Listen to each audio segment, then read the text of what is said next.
Hi friends, welcome back to Ramesh వెలైర్ YouTube channel. నిన్నైతే మా పొలంలో నీళ్ళు వదిలేసి వచ్చానని చెప్పిన కదా.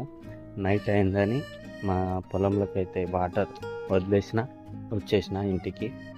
ఇప్పుడు ఎంత పారింది లేదా గుంట అనేది అయితే మీకు చూపిస్తా.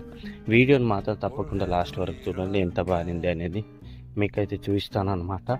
మరి నీళ్ళు ఎవరైనా మలుపుకున్నారా అనేది కూడా చూపిస్తా. ఓకేనా ఫ్రెండ్స్, వీడియోని మాత్రం లాస్ట్ వరకు చూడండి. ఫ్రెండ్స్, నిన్నైతే ఇందులోకి వాటర్ అయితే వద్దిన అయినా కూడా ఈ గుంట నిండలేదు ఎందుకో. ఒకసారి కాలువలో వాటర్ వస్తున్నాయి చూస్తాం. నిన్న వాటర్ రాలేవైతే ఇది నిండలేదు. నైట్ మొత్తం ఇందులోనే వదిలే అయినా కూడా వాటర్ నిండలేవు. నిన్న అయితే ఈ కాలువల నుంచి వాటర్ వదిలినా కదా, నిన్న కొద్దిగానే వచ్చినాయి. ఇప్పుడైతే ఏమీ రాలేవు, ఎందుకంటే కాలువ బంద్ చేసారంట, అందుకని వాటర్ రాలేవు. ఇదంతా ఇందులో కూడా వాటర్ అయిపోయినాయి. నిన్న వదిలిన కదా, ఇందులో కూడా వాటర్ అయిపోయినాయి. ఈరోజు కాలువ వదులుతారో లేరో చూద్దాం.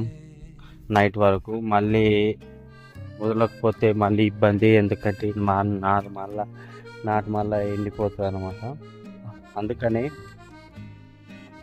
ఈరోజు చెరువులో నీళ్ళు వద్దే అయినాకైతే మాట్లాడదాం, ఎందుకంటే నా పొలంలో వాటర్ లేవని అయితే అడుగుదాం. ఇడుస్తా అన్నాడంట ఈరోజు, చూద్దాం. ఓకేనా ఫ్రెండ్స్, వీడియోని మాత్రం తప్పకుండా లాస్ట్ వరకు చూడండి. మన ఛానల్ని కొత్తగా చూస్తున్న వాళ్ళైతే వెంటనే సబ్స్క్రైబ్ చేసుకోండి. ఓకేనా ఫ్రెండ్స్, బాయ్.